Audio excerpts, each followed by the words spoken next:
I've said it before and I will say it again, these are unprecedented times and we are figuring things out minute by minute, hour by hour. Here is what was behind the bus and LRT service decisions that were made yesterday. We wanted to minimize the amount of change for passengers, and we stand by that. We announced that the transit service would be adjusted to Saturday service. We chose this approach because a widespread adjustment would be difficult to implement quickly, and would be difficult to relay to passengers in a short time frame. Saturday schedules already exist, and passengers know what they are. We wanted to keep people safe, and we stand by that. By reducing service, we are also able to rotate buses and train cars regularly and clean them more often.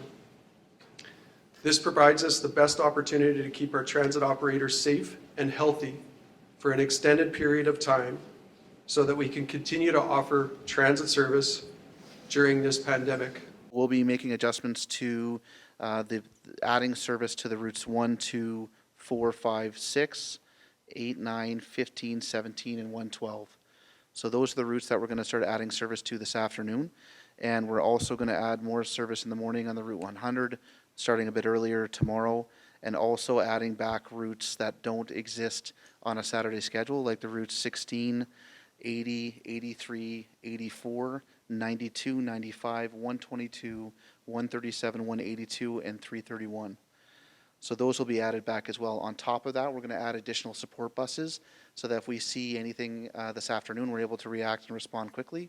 And we'll continue to iterate this as we go through the next few and upcoming days. Obviously, our ridership, as Adam alluded to earlier, is down about 50%. So we're looking at what that looks like over the next few days as well. So that'll have an impact on decisions we make going forward. The question is how are transit operators feeling?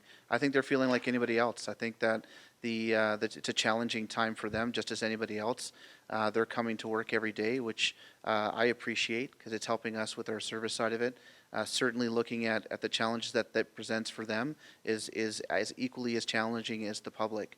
So we're trying to make sure that we put every effort in there to protect them and our passengers as we move forward, certainly getting to a right balance of what social distancing is and what that means for the operator as well, and our sustainability of our service over time. I'd like to talk for a moment about our city as a community. I'd like us to find points of light in these challenging times. Edmontonians are resilient and have ways of coming together. We are seeing our local businesses adapt, restaurants and retailers offering delivery more than they would normally do so. Please support them. In communities, people are talking to their neighbors and offering support to those who are isolated, even if from a distance. Please continue to reach out to them.